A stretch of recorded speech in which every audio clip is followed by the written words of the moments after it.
Olá, o meu nome é Luís Gradíssimo e este é o Pod Conter Sulfitos, um podcast sobre vinho e gastronomia. Hoje, a conversa com Tiago Stadtmiller. Podcast sobre vinho e gastronomia. Hoje a conversa é sobre vinho, em particular sobre investimento em vinho. E o convidado, o Tiago Stadtmiller. Tiago, acho que disse bem o apelido.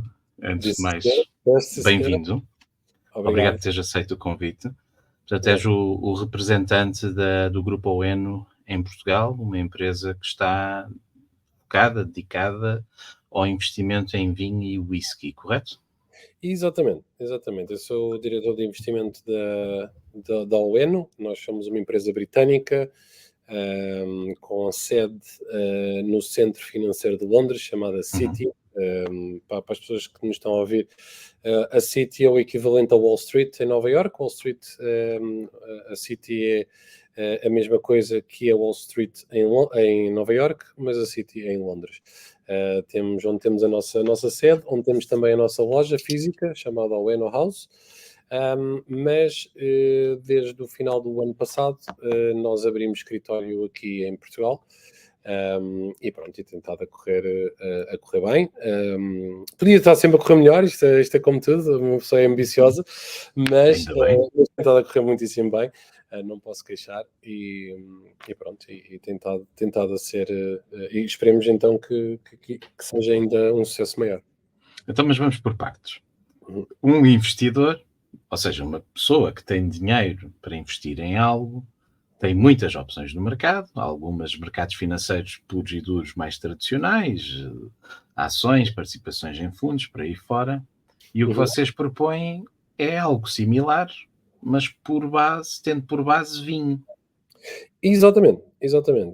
Basicamente, da mesma maneira que existem vários tipos de investimento, ações, criptos, certificados de aforro, imobiliário, ouro, relógios de luxo, carros de coleção, quadros também, não é? Eu podia estar aqui até amanhã a dar exemplos de bens que se podem investir, mas o vinho e o whisky também, mas agora vou-me concentrar obviamente um pouco mais no vinho. Vinícola, não é? Nos vinhos. À medida que o tempo vai passando, e isto é uma das belezas. Aliás, eu diria, na minha opinião, acho que o vinho tem duas grandes belezas, vamos falar desta forma. A primeira é que, além de um bem físico, tal e qual como o imobiliário, ou relógio Rolex, ou Patek Philippe, ou seja, carros de coleção por aí fora, o vinho tem uma beleza que é um bem físico, mas é um bem finito. E, portanto, quando acabar daquele ano, acabou. O que significa que, à medida que o tempo vai passando, o vinho é um bem que, inevitavelmente, é consumível. Não é? É consumível. E, portanto... Essa era uma das minhas questões. Finitos, quer dizer, são todos, não é? Porque se eu investir num relógio, o relógio também é uma peça única, ou um quadro... Não necessariamente, porque... A diferença aqui é que eu posso consumi-lo, não é? E ele pode desaparecer. Exatamente, e a beleza, e essa mesma beleza é, à medida que eu dou-lhe um exemplo simples, eu não faço a mínima ideia qual é a produção da Casa Ferreirinha, por exemplo, com Barca Velha, mas vamos imaginar, só como exemplo, vamos imaginar que a produção de Barca Velha são 10 mil garrafas. Já Agora, está acima, pronto, mas sim, não interessa, a título de exemplo, 10 mil garrafas. Vamos imaginar que são 10 mil garrafas, agora acabou de sair o 2015, mas vamos olhar para 2011, por exemplo, que foi o último que saiu, aliás, até porque Barca Velha não sai todos os anos, não é? Mas quem diz Barca Velha, pode dizer dou-lhe outro exemplo, Dom Perignon, o último que saiu foi 2013, não é? Mas vamos imaginar que então que a produção de Barca Velha são 10 mil garrafas desse vinho. Quando 2 ou 3 mil dessas garrafas forem consumidas, ao longo do tempo, obviamente, a probabilidade, vamos supor desta forma, a probabilidade, ou quase certeza, principalmente quando estamos a falar de vinhos topos de gama, não é? Estamos a falar do creme de la creme, o top 1% dos vinhos mundiais, não é? Estou-lhe a dar o exemplo de Barca Velha em Portugal, mas podia estar a falar de Petrus, ou de Romani Conti, ou Armand Rousseau, enfim, os melhores vinhos do mundo, os melhores champanhes do mundo, esses são os vinhos que realmente interessa investir. okay? Porque é os vinhos que o valor cresce ao longo do tempo. Portanto, mas usando o exemplo do Barca Velha, à medida que o tempo vai passando, quando 2 ou 3 mil dessas garrafas forem consumidas, uma pessoa começa a imaginar o que é que acontece ao preço das restantes, não é? Vai começar a subir. Porquê? Porque ninguém tem uma máquina do tempo que possa ir a 2011, ou a 1996, ou a ano 2002, seja lá que ano for, e fabricar mais desse vinho desse ano. É literalmente impossível. E tudo o que não é só no vinho, não é? Mas tudo o que fica raro nesta vida fica caro, não é? E portanto, e o vinho não é exceção, o vinho é exatamente isso. À medida, quanto menos garrafas houver de um determinado vinho, a tendência deles, não estou a dizer que não haja exceções, mas a tendência a nível de mercado é irem ficando cada vez mais raros. Eu falei na primeira beleza do vinho, agora vou-lhe falar na segunda, Luís, que é o quê? É, por exemplo, fazer uma comparação a ações, não é? As pessoas gostam e são bons investimentos, alguns, não é? Investir em ações, mas é impossível ter a última ação da Meta, não é? Do Facebook, por exemplo, ou da Tesla, ou da Galp, ou da BP, ou seja lá de que empresa for. Mas é possível ter a última garrafa de Chateaubriand de 1982, por exemplo. E quando isso acontece, e não precisa de ser literalmente a última, mas quando isso acontece, significa que as pessoas, eu não gosto de dizer que vendem ao preço que querem, mas é quase, vendem significativamente mais caro de quando as compraram. Faz sentido? Faz sentido. Isso Estava a acompanhar o raciocínio e estava a pensar nas diferentes perspectivas que aqui se podem ter. Do ponto de vista de mercado, de um ativo financeiro que é transacionado, faz sentido, claro, quanto mais escasso, mais caro, porque em teoria temos a mesma procura ou mais procura para um bem com cada vez menos oferta. Mas por outro lado, e é isto com o qual luto, enquanto inófilo, enquanto uma pessoa que gosta de vinho, claro que gosto de ter a minha coleção, mas o vinho para mim é para se consumir, não tanto para colecionar, não é? Exato, sim, mas podem ser para ambos, não é? Uma pessoa pode colecionar primeiro e depois consumi-lo no fim, digamos assim. Esse é o ponto número 1. E é precisamente nesse ponto que eu acho, Luís, que tocaste, que é extremamente importante, que é os vinhos, tal e qual como, lá está, relógios, tal e qual como carros de coleção, por exemplo, são bens colecionáveis. E quanto mais raros se tornam, mais valiosos se tornam, não é? Uma pessoa, eu ando aqui se calhar, até porque tenho um gosto especial por carros de coleção, se uma pessoa olhar para o Ferrari F40, que talvez nos anos 90 custasse à volta dos 100 mil euros, 100 e tal mil euros, hoje em dia se quisermos comprar um Ferrari F40 é de 1 milhão para cima. Porquê? Porque o carro já não se faz. Não é? E porque é Ferrari, obviamente, Sim. não é? Não acontece com todos os carros. É uma marca muito prestigiada. Mas é uma, exatamente, pronto. Acontece não tão extremista como os carros, mas a filosofia é exatamente a mesma que os vinhos. Não é? Se olharmos para Petruzzi, se olharmos para Armando Rousseau, se olharmos para Romani Conti, se olharmos para, no caso português, Barca Velha, se olharmos para Júpiter, da herdade do Rossin, enfim, para Manca, há vários vinhos, incluindo portugueses, que são extremamente interessantes do ponto de vista mesmo até, e continuando com a Casa Ferreirinha, o Reserva Especial, são vinhos que, eu diria, num espaço de 5 anos, 7 anos, facilmente dobram o valor. Facilmente dobram o valor. Historicamente falando, já para nem falar em Dom Perignons e Krug e Salones e por aí fora. Portanto, o que é que isto quer dizer? Quer dizer que os vinhos, historicamente falando, nos últimos 20 anos, tiveram uma média entre os 10% e os 15% de valorização anual. Obviamente é uma média, não quer dizer que todos os vinhos vão crescer 10% ou 15%, o que quer dizer é que alguns vinhos, se calhar ao final do ano, crescem 4%, 5%, 6%, e há outros vinhos que vão crescer 20%, 30%, 40%. A média é que fará os tais entre 10% a 15%, não é? Tudo tem a ver com o consumo. Se olharmos para, por exemplo, sei lá, o Chateau Margaux e Chateau Brion, não é? Digamos assim, topos de gama, Chateau Lafite e por aí fora, topos de gama de Bordeaux, as pessoas gostam de beber esse tipo de vinhos. Aliás, Luís, corrige-me se eu estiver a dizer alguma asneira, mas as pessoas gostam de beber esses vinhos quando eles estão no ponto, ou seja, normalmente, eu diria entre talvez talvez mínimo 10 anos e vai até 30 anos, até mais, às vezes 30 anos, até o vinho estar no Tranquilamente. ponto para ser bebido. E quando começa a haver o consumo, vamos chamar-lhe consumo com força dessas garrafas, o Uhum. vinho começa a disparar a nível de preço. É um investimento de, vamos chamar-lhe de médio e longo prazo, tal e qual como o imobiliário, por exemplo. E Mas ações também, não é? Recomenda-se e sempre um investimento a médio e sim, longo as prazo. ações criptos dá para fazer o chamado day trading, não é? E que muita gente faz e muita gente consegue ganhar dinheiro a aproveitar as subidas das várias ações e das várias empresas.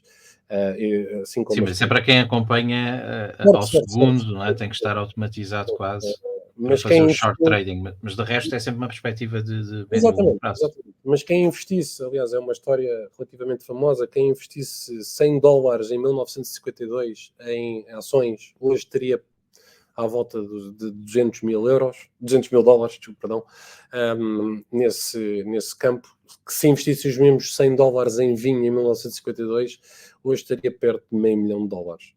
Portanto, essa é uma boa comparação que se possa fazer entre o vinho e ações. O vinho, aliás, durante os últimos 20 anos, agora eles acabaram por equilibrar, até porque o SP500, por exemplo, subiu bastante, mas, por exemplo, incluindo pandemias, incluindo esse tipo de situações, a crise financeira de A 2008 pandemia valorizou muito novamente os mercados valorizou porque, tradicionais como o ouro, não foi? exatamente, porque, e porquê? Porque as pessoas estão em casa e não podiam sair de casa na altura, não é? Mas isso acontece muito, obviamente não no ponto de vista de pandemia, mas acontece muito, por exemplo, no Natal, no fim do ano. Uhum. O que acontece ao champanhe, por exemplo? O champanhe tem a tendência a valorizar, ok? Porquê? Porque as pessoas quando estão em casa bebem, umas porque estão tristes, outras porque estão contentes, a verdade é essa, mas a verdade é que as pessoas bebem. E quando as pessoas bebem, não é só vinho e não é só whisky, todas as outras bebidas também, mas aqui concentramos um pouco mais nos vinhos, mas isso quer dizer que se olharmos para o fim do ano, aliás, começa eu diria que o Thanksgiving nos Estados Unidos, depois Natal, fim do ano, Ano Novo Chinês, Dia dos Namorados, só essas datas, estamos a falar num período de se calhar 3 meses, mais coisa, menos coisa, o champanhe, são milhões de garrafas de champanhe que desaparecem.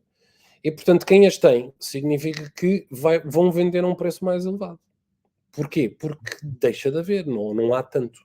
Não é? Mas não é qualquer champanhe. Não é qualquer champanhe, mas se olharmos para os topos de gama, não é? Seja para cristal, seja Ou para... seja, extrapolando, para não dar o exemplo de champanhe em concreto, isto de investir em vinho não funciona para qualquer vinho. Não funciona para qualquer vinho, só funciona para, eu diria, é o top 1% dos vinhos. Okay? E também dá para mercado nacional, isto é, nestes Ah, mercados de sim. investimento há vinhos portugueses Há ou vinhos são só os grandes vinhos o Barca Velha é um internacionais? bom exemplo, Reserva Especial é outro exemplo, Lápis da Casa Ferreirinha, Júpiter é um bom exemplo, Peramanca é um bom exemplo. Isto para não falar dos tradicionais vinhos do Porto e Madeiras. Aí entramos num campo mais escorregadio. Porquê? Vinho Madeira e vinho do Porto, sim. É assim, regra geral, eu, por exemplo, eu não costumo aconselhar os meus clientes a comprarem vinho Madeira nem vinho do Porto. Porquê? Porque o vinho Madeira e o vinho do Porto, estamos a falar de vinhos fortificados, estamos a Uhum. falar de vinhos que desde estejam bem guardados, obviamente, em condições, não pode ter luz solar direta, condições climáticas perfeitas, etc, etc. Estamos a falar de vinhos que aguentam 200, 300 anos na garrafa. E nós, infelizmente, não vivemos 200 nem 300 anos, não é? Pelo menos ainda. Se calhar daqui a uns anos podemos, não sei. Mas ainda não é possível. O que significa que, Luís, se tu me disseres assim, eu comprei um vinho do Porto de 1700 e troca o passo, ou 1800 e troca o passo, não é?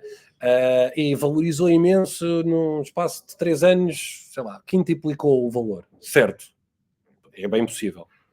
Agora, comprar um vinho do Porto recente, e não quero dizer que não haja exceção, estou a falar regra geral, e dizer que o vinho vai valorizar, vai triplicar em 5 anos, acho difícil. Não vou dizer que é impossível, mas acho difícil isso acontecer. Porque o vinho do Porto, assim como o vinho Madeira, são vinhos que duram muito tempo na garrafa. E, portanto, mais uma vez, lá está, aliás, o vinho, penso que era o vinho Madeira, se não estou em erro, o vinho Madeira era o vinho de eleição dos chamados Founding Fathers da América. Thomas Jefferson e George Washington e por aí fora. E, portanto, não é à toa que essas coisas acontecem. O vinho do Porto é a mesma coisa. As pessoas gostam... Quais são os melhores vinhos do Porto? São os vinhos do Porto, talvez de 1800 e tal, 1700 e qualquer coisa, não é? Portanto, esses vinhos do Porto, esses sim são altamente raros e altamente... e que valorizam imenso. Porque lá está. Porquê? Porque já não há. Não é? E voltamos à mesma situação que eu te estava a dizer. Quando não há, as pessoas pagam o que for preciso para ter aquele bem. Não é? Seja em vinhos, seja naquilo que for, mas os vinhos não tocam exatamente aí nesse ponto. Ok. Então, vamos voltar ao princípio. Sim. Vamos imaginar que eu quero investir. O que é que eu tenho que fazer? Como é que funciona? Primeiro tenho que te falar comigo ou com um membro da minha equipa. Mas a maneira como se investe, normalmente aquilo que nós fazemos, damos uma breve explicação ao telefone, uma espécie de resumo, se quisermos falar. Ao telefone, pode ser ao vivo também, porque lá está, temos agora então com o escritório cá em Portugal é muito mais fácil e isso acontece muito mais. Mas vamos até dizer que é ao telefone, eu dou um resumo por telefone do que é um investimento em vinhos, como é que funciona o investimento com a WEN. Ok? E depois nós enviamos toda a informação por e-mail ao cliente, em que a ideia aqui é providenciar o máximo de informação possível ao cliente, para que o cliente, eu também sou investidor em várias coisas e invisto em N coisas, não é? Mas em bens diferentes, mas uma coisa que normalmente é comum em todas as pessoas, em todos os investidores, é as pessoas não investem às cegas, as pessoas normalmente fazem o seu trabalho de casa, não é normal e é assim que deve ser feito, e portanto a ideia aqui é fornecer o máximo de informação possível, o máximo de exemplos possível, para depois as pessoas tomarem a melhor decisão, obviamente tendo em conta sempre duas coisas, ou duas coisas fundamentais. A primeira é um tipo de investimento a médio e longo prazo, como disse, eu normalmente aconselho os investidores a olharem para este tipo de eventos à volta dos 5 anos, okay? Não quero dizer que não venda antes, não quero dizer que não se venda depois, mas 5 anos é um bom guia para isso. 5 a 10 até diria que será o ideal, mas 5 anos já dá para fazer bons lucros nesse aspecto. E depois ter em conta que, tal e qual como, por exemplo, o imobiliário ou lá está, bens físicos, a liquidez de um bem físico não é igual às ações. Não é? Uma pessoa não carrega no botão, aquilo faz a venda automaticamente e o dinheiro entra na conta. Não é? Ou como as criptos, por exemplo. Não é? Portanto, a liquidez de um bem físico demora-nos algum tempo. Se nós pensarmos, por exemplo, no imobiliário, ninguém vende uma casa de um dia para o outro. Isso não acontece. Não é? Ou seja, ninguém diz assim, bom, Luís, está aqui a chave do meu Ferrari ou da minha casa e vendo-me a casa por 1 milhão e amanhã quero o dinheiro. Isso não vai acontecer. Não é? E o vinho é exatamente a mesma coisa. O vinho, ninguém vende as garrafas de vinho de um dia para o outro. Existe um procedimento e leva algum tempo, desde o momento em que o cliente assina, portanto dá a ordem escrita, digamos assim, a ordem de venda, até efetivamente receber o dinheiro. Não é? Nesse ponto. E, portanto, a parte chata, digamos assim, ou a parte menos boa, é precisamente o tempo que às vezes leva e, portanto, é preciso ter alguma paciência nesse aspecto. Portanto, acaba por ser como um mercado, como estavas a dizer, como um imobiliário. Portanto, é um bem físico, não é? A casa existe, a garrafa existe, eu para a vender tenho que a colocar no mercado e tenho que esperar que apareça um comprador, é isso? Correto. Às vezes acontece ao contrário, que é o comprador já fez uma proposta e nós vamos imaginar, tu és um investidor, já estás comigo há 3 ou 4 ou 5 anos e, entretanto, liga-me, sei lá, o Ritz Four Seasons, por exemplo, a dizer que quer a garrafa de Dom Pérignon 2003, ou quer uma caixa de 6, não são caixas de 6 garrafas de Dom Pérignon, e precisa de uma caixa de 6, eu ligo-te a dizer, Luís... Está aqui esta oferta. Está aqui esta oferta, eu sei que compraste por 1.000 euros, vamos imaginar, eles agora estão a comprar por 1.500. Queres vender ou queres continuar a guardar? Dou os prós e contras, não é normal, não é? É para isso que eu cá estou. E depois a ideia é o cliente ter ninguém tem bola de cristal, nem eu nem ninguém, é fácil, não é? Obviamente. Era batota. Pois, exatamente, portanto, mas a ideia aqui é munir as pessoas com o máximo de uma informação possível na altura que se está a falar, não é? Obviamente, e depois, obviamente, o cliente toma a decisão e se quer ou não vender. E isso é que é o trading de vinhos, basicamente. Ok. Claro que atenção, há vários braços estratégicos da empresa, nesse não é o único, não é? Mas esse neste momento é talvez o mais utilizado. É o chamado mercado secundário. Estamos a falar de empresas de eventos, restaurantes, hotéis, casinos, bares de vinho, por aí fora. Não é? Que depois compram as garrafas aos nossos investidores, sejam eles que querem vender, ou seja porque existe uma proposta em cima da mesa, tal e qual como os jogadores de futebol. Não é? Há jogadores de futebol que estão na lista de transferências e às vezes andam ali a desesperar para arranjar um clube, e depois há jogadores que chovem propostas todos os dias e eles nem sequer estão na lista de transferências. Não, isto é como tudo na vida, tem a ver com a procura e, obviamente com o tempo que se está à espera o tempo de investimento, digamos assim. Não é? Mas eu, quando ponho dinheiro, isto é, quando decido investir, eu digo-te, quero investir 10 mil euros. Certo. Eu invisto... É o mínimo recomendado, é o nosso mínimo recomendado. Ok. Sim. Invisto numa marca em particular ou Não. invisto num portfólio de marcas? É um portfólio. Portanto, tanto podes ter Dom Perignon... Que equivale a X garrafas em concreto, não é? Porque daria para 6 garrafas do Dom Perignon, para 3 garrafas do não sei quantos. Pronto. Sim. Aliás, essas garrafas fisicamente estão aonde? Vêm para a minha posse? Não. Não, porque isto seria muito complicado ter essa logística e depois certificar-nos que as garrafas ficam bem guardadas.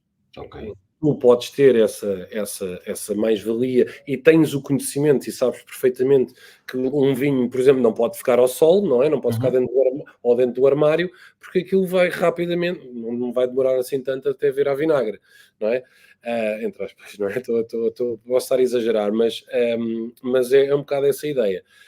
As garrafas ficam no London City Bond. Ora, o que é isso? O que é o London City Bond? É o armazém de vinhos mais antigo do Reino Unido e que pertence ao governo inglês. Okay? É um armazém alfandegário, portanto as pessoas nem sequer IVA pagam, o IVA, que é o chamado VAT em Inglaterra, mas não deixa de ser o IVA, e portanto se uma pessoa, o IVA na Inglaterra é 20%, se uma pessoa investir 10 mil euros, só até para a matemática ser fácil, são 10 mil euros em vinho, não é 8 mil euros em vinho e 2 mil euros em IVA. Okay? Portanto as garrafas não pagam IVA, não precisam de pagar IVA, quando saem de bond, ou seja, quando sai do armazém, é obrigatório, por lei, seja em Portugal ou seja no Reino Unido, pagar IVA. Mas quem paga o IVA há de ser o restaurante, ou o hotel, ou uma outra pessoa que... O comprador. O comprador, pronto. Mas se o comprador também estiver no próprio grupo, a garrafa não chega a sair de lá. A garrafa muda só a titularidade, mas a garrafa fisicamente não se mexe. E se eu quiser beber? É uma coisa muito gira, aliás, é uma coisa nova que há de vir aí, não sei se vai ter este nome, mas vai ser uma espécie vai se chamar Oeno Marketplace, não sei se vai ser esse o nome oficial, mas vai ser uma espécie de marketplace em que quem é investidor da Oeno, independentemente se é português ou se é de outra nacionalidade qualquer, vai poder comprar e vender garrafas, ou seja, vai poder comprar e vender garrafas dentro dos portfólios sem a garrafa fisicamente se mexer. Ou seja, vai mudar só a titularidade. É uma coisa nova e vem aí, não sei ainda bem, porque nós estamos a finalizar os detalhes e tudo mais, mas eu quero acreditar, e quase certeza, não ponho a mão no fogo, porque eu não ponho a mão no fogo assim tão facilmente, mas eu quero acreditar que este ano... Isso revela bom senso. Exato.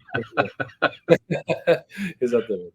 Então, eu tenho as garrafas no Citybot. Aliás, eu em teoria, se calhar, nem teria que saber onde é que elas efetivamente estão. Tem que saber, porque isto é a mesma coisa que dizer, bom, eu tenho 50 mil euros no banco.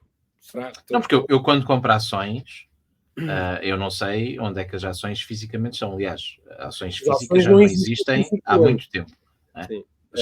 Já longe vai a época em que voavam ações nas Amoreiras. Sim. Mas a mesma coisa com o Bitcoin. A Bitcoin não existe fisicamente e, portanto... Pronto. Portanto, eu no limite também não precisava de ver as garrafas e de saber onde é que elas estão. Mas como se trata de vinho, Aí vamos supor que eu compro 12 garrafas de uma marca qualquer, não interessa, marca XPTO. Uhum. Luís Ah, Muitíssimo e SA, de 1979, que é exatamente. uma colheita terrível, mas que encontrei um vinho muito bom de 79, pá, Uhum. e chegou o meu aniversário e quero beber uma garrafa. Certo. Como é que eu faço isto? Pode-nos pedir, com algum tempo, Uhum. já aconteceu algumas vezes, alguns clientes me pedirem garrafas. O último que eu tive, até, acho que até foi um vinho português, foi reserva especial, penso eu, em que nós enviamos, portanto sai de bond e nós, tem um custo, obviamente tem um custo de Pago o transporte, IVA, pago o paga transporte. o IVA de cá, não de lá, paga o IVA de Uhum. cá. 13%, se não, 13%. não me falha, exatamente. E paga tudo, duty, portanto, é duty e transporte. Duty é irrisório, é 2 euros ou 3 euros por aí, portanto é o custo de importação, vá, se quisermos pôr essa situação. E depois, não se esqueçam que a UK já não faz parte Sim, da União da União Europeia, Europeia. portanto essa desvantagem, mas pode consumir, sim. Demora algum tempo até chegar, eu diria talvez, sei lá, eu acho talvez 3 semanas, um mês a chegar Uhum. até à casa do cliente ou até onde o cliente quiser, mas sim, é possível isso acontecer. Não é a ideia da empresa. Nós não somos propriamente uma loja de vinhos.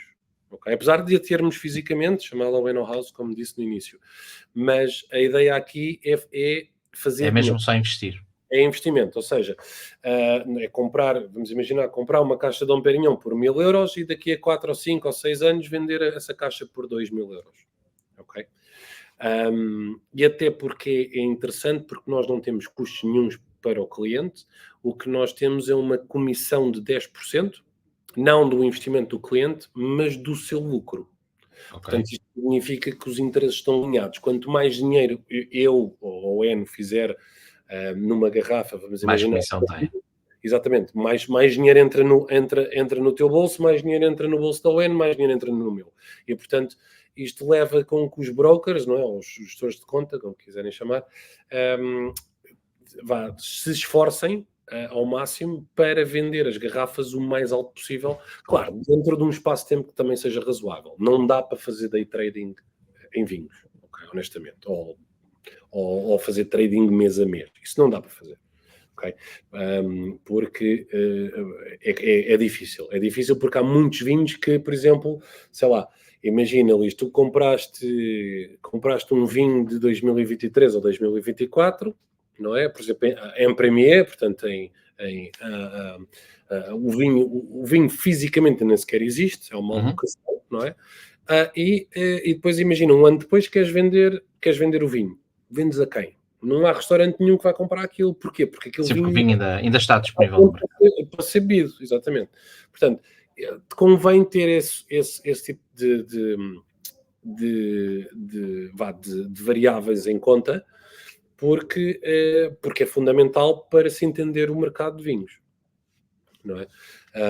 Agora, que dá para fazer dinheiro muito interessante, eu nunca prometo que as pessoas vão investir 10 000 euros e 5 anos depois vão comprar um Ferrari, não é isso, mas também não é para investir 5 000 euros e vender por 5.100, porque agradeço o café de borla, mas não trabalho por 10 euros. Não é? Sim, claro. Portanto, nem 8 nem 80. Alguma coisa que faça algum sentido para o cliente e algum sentido para nós nesse ponto. Com duas grandes vantagens, só eu estou aqui a dar uma geral lá, como os brasileiros gostam de dizer, uma geral, né?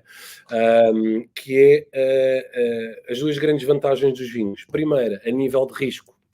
O risco nos vinhos é um risco extremamente baixo. Eu não vou dizer que o risco é zero, porque acho que todos nós sabemos que não existem investimentos com risco zero, mas o risco nos vinhos é um risco baixo. Porquê? Porque é um bem físico. E, portanto, nunca se vende uma garrafa de vinho por zero. Não é? Da mesma maneira que nunca se vende uma casa por zero, da mesma maneira que nunca se vende um Rolex por zero, ou seja, qualquer bem físico, o valor não é zero. Não é?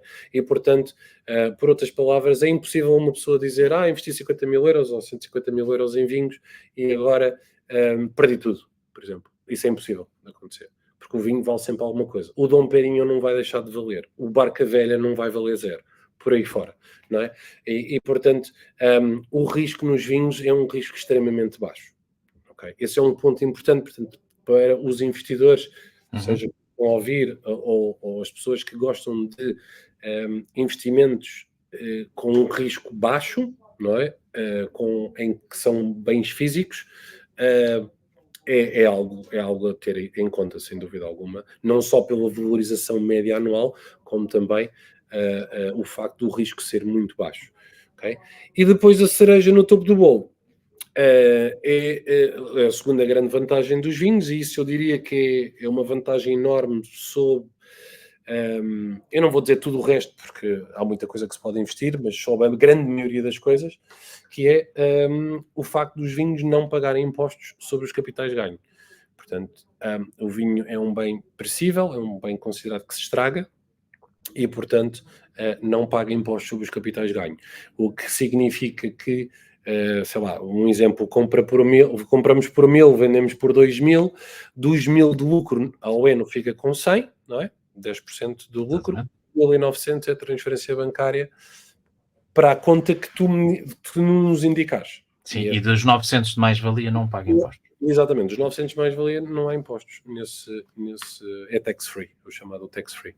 Portanto, acaba por ser uma grande mais-valia nesse ponto. Claro que, atenção, desde que não se fique mais do que 50 anos com a garrafa. Mas eu também jamais haveria de indicar isso a alguém, porque eu daqui a 50 anos, possivelmente, já não vou cá estar, e eu gostava de fazer dinheiro antes, não é? Portanto, nem 8 nem 80, alguma coisa que seja interessante, como eu disse, e que seja relevante para ambos.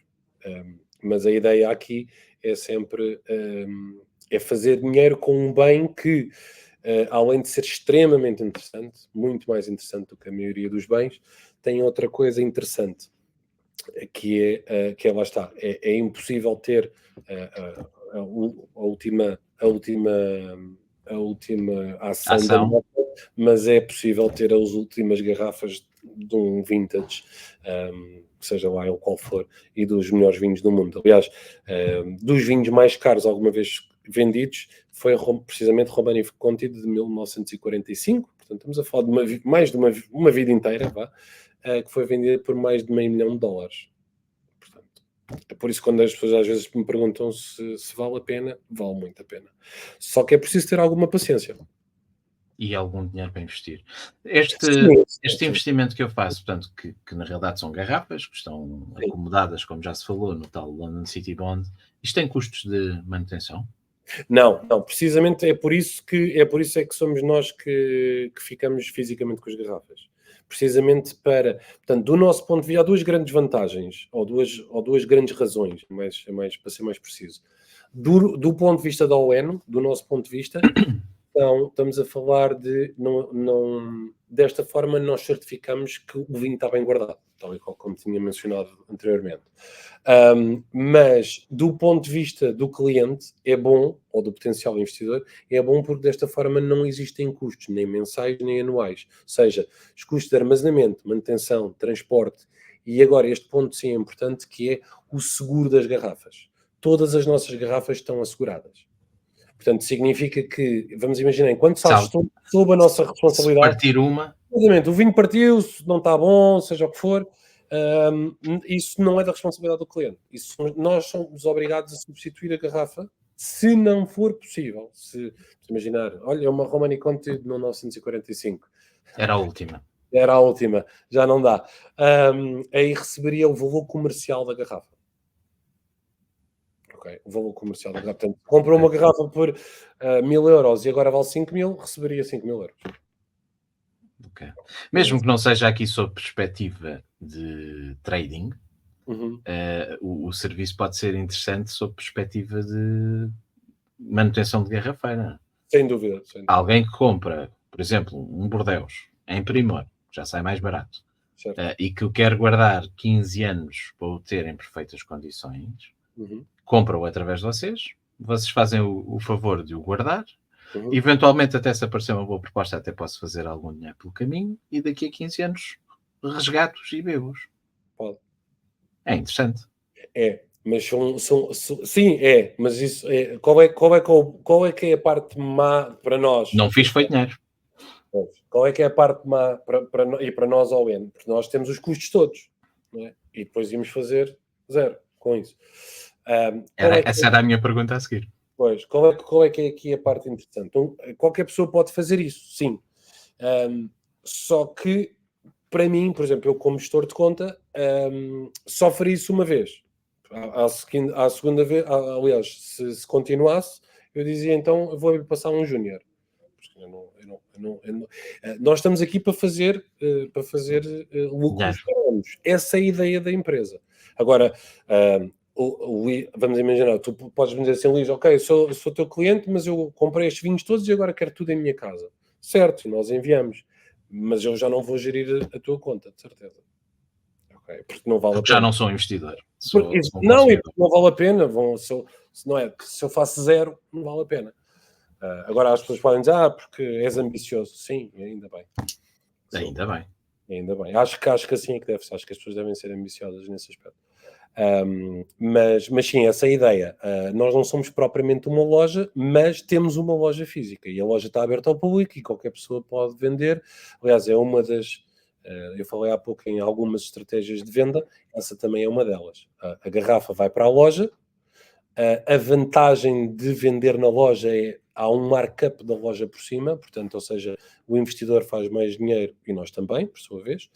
A desvantagem é, eu não sei dizer quando é que vai ser vendido. Pode ser amanhã, como pode ser daqui a um ano ou dois. Não sei. É quando alguém entrar na loja e comprar o seu vinho. É mais um artigo em exposição. Pronto. É preciso ter algo. Por isso é que eu digo sempre, é um jogo de paciência, mas para quem a tem, e a maneira como se maximiza um portfólio, é ir vendendo aos poucos. Ou seja, vamos imaginar, Luís, investes 10 mil euros, ou investes 50 mil euros, ou 100, ou 1 milhão, não interessa. A maneira como se maximiza um portfólio é ir vendendo aos poucos. Ou seja, os vinhos que estão a fazer bons lucros é para vender, os que ainda não estiverem a fazer bons lucros é para continuar a dar. Exatamente. E assim é que se maximiza um portfólio. Mas isto é em tudo também, não é só nos vinhos, atenção, isto é em tudo. É mais um asset. É mais um asset. É bom do ponto de vista de clientes que têm algum dinheiro e têm, sei lá, imobiliário e ações e criptos e tudo mais. É mais ou seja, nunca se deve ter os ovos todos no mesmo cesto, porque aí concentramos o risco. Seja em que investimento for. Não? E, portanto, é preciso que as pessoas tenham isso em conta e às vezes uma pessoa pode pensar, bom, mas aqui eu ganhava mais ou aqui eu ganhava menos. Sim, mas aliás, eu dou um exemplo muito que as pessoas certamente se devem lembrar ainda, a crise dos Lehman Brothers, não é? 2008, 2009, onde as casas caíram todas a pique. Aliás, ficou... Quem tinha cash flow, quem tinha dinheiro, esfregou as mãos. Ficou milionário. Não é? Com essa oportunidade. Mas a maioria das pessoas perderam muita coisa. E é triste também fazer isso. E, portanto, às vezes é importante ter essa diversificação. Depois, também, apesar de eu não estou aqui para falar mal de nenhum tipo de investimentos, mas há muitas pessoas, eu falo de dezenas, talvez centenas de pessoas por semana ao telefone e pessoalmente, há muitas pessoas que têm a maioria não digo a maioria, mas uma parte significativa do dinheiro em certificados de aforro. Por exemplo, supostamente é seguro, não é? Tem uma taxa muito baixa. E a grande vantagem é instantânea. Uma pessoa precisa do dinheiro, está lá, não é? O problema é que não a margem dos certificados de aforro, e isto é baixíssima. É baixíssima e é abaixo da inflação. Ora, qualquer investimento, seja lá naquilo que for, eu diria, seja abaixo dos 5% anual, não vale a pena. Porquê? Porque não combate a inflação. E estou a falar em inflações normais, que devem andar ali à volta dos 3, 4%. Não estou a falar desta inflação dos últimos anos, que, obviamente, a imprimir tanto dinheiro na União Europeia e nos Estados Unidos, claro que ia dar isto, não é? Obviamente. Não é? Durante o Covid, tudo parado, imprime, claro que dá inflação a seguir. Mas pronto, falando numa inflação normal, 3%, 4%, deve andar à volta disso, não, de qualquer investimento, não esteja, por isso é que eu digo 5%, acho que é um bom guia nesse aspecto. Não é vantajoso. E isso, graças a Deus, os vinhos de topo, os topos de gama, são vinhos que fazem isso muito facilmente. Por falar em cenários desses e momentos complicados, o setor do vinho está a atravessar também um momento Menos bom. vulgar, Sim. vamos dizer peculiar, porque não se sabe muito bem o que é que se está a passar. Um Sim. exemplo prático. Estão Sim. neste momento a sair as estimativas, os valores dos Primor 2023 de Bordeaux e, de uma forma geral, as grandes casas que nunca tinham problemas em vender e que tinham vindo sempre a subir preços, este ano estão 20, 30, 40% abaixo do preço da colheita anterior de 2022. Mas há um Premier, atenção, há um É um Premier. primor, é verdade. É um Premier, sim, Mas isto vai ter impacto no mercado do vinho. Como é que eu, se fosse investidor e tivesse vinhos de Bordeaux na minha carteira, são dos mais famosos, isto iria ter impacto? Vinho de Bordeaux, quem tem... Ou pelo contrário, isto é uma oportunidade para investir, porque eu os acho preços que é caíram. exatamente. Isto é como as ações. Quando cai, é bom para comprar, não é bom para vender. Portanto, essa é a principal razão. A segunda, que tem a ver não só com o mercado, com a situação atual, o facto de haver, por exemplo, um ban económico à Rússia. A Rússia é um país que compra imenso vinho, imenso champanhe. Não é de todo. Claro que mexe no mercado. Não é uma coisa, mas não só, não é? Mas são tudo fatores que influenciam bastante.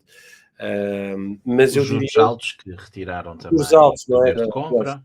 Asfixiar a procura é a única coisa que os bancos centrais europeus e o Banco de Portugal podem eventualmente fazer contra a inflação, mas pronto, não é que eu concordo com isso pessoalmente, mas não estou aqui para falar de política, nem nada disso, mas é mais no sentido em que existe também tudo que são ameaças, ameaças do ponto de vista neste caso estamos a falar de vinhos, também é uma oportunidade.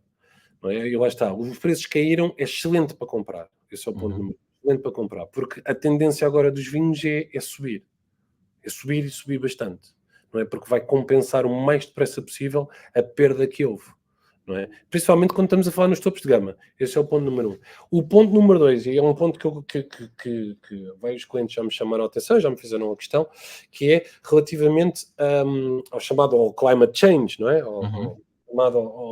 Às mudanças, às alterações climáticas, não é? As alterações climáticas, do ponto de vista de produção de vinho, têm mexido, eu não quero dizer bastante, mas significativo. O que significa que tem havido muitos incêndios, por exemplo. Tem havido muitos incêndios, quer dizer que há menos garrafas. Não é?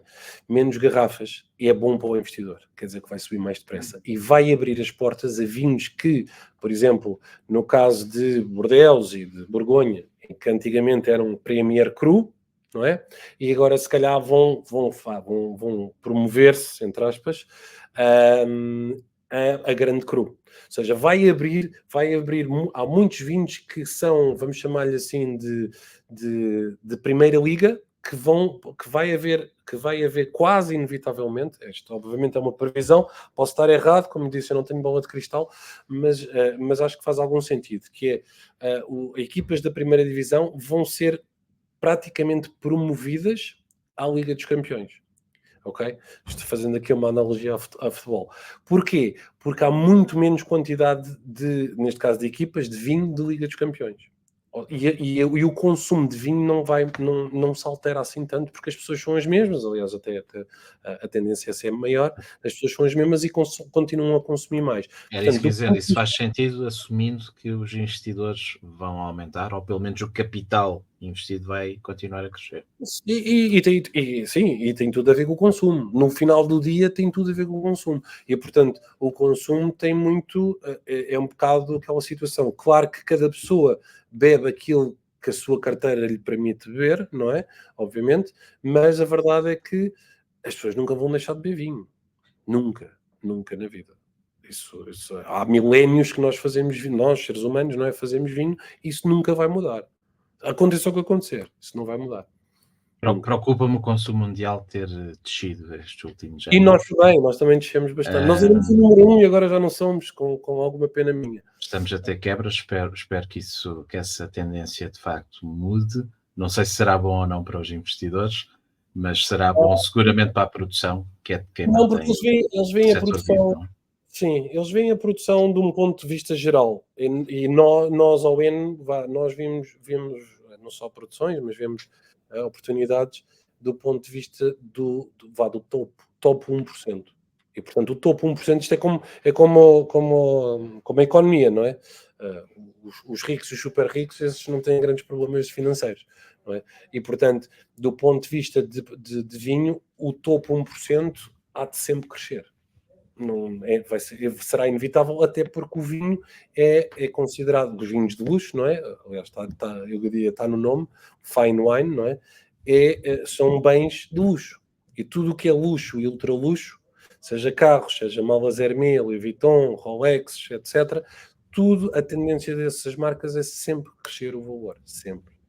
E isso não irá mudar. Há alguma mudança a nível de, antigamente, esta marca pertencia ao topo e agora já não pertence, isso é normal, mas a tendência do mercado há de ser sempre essa.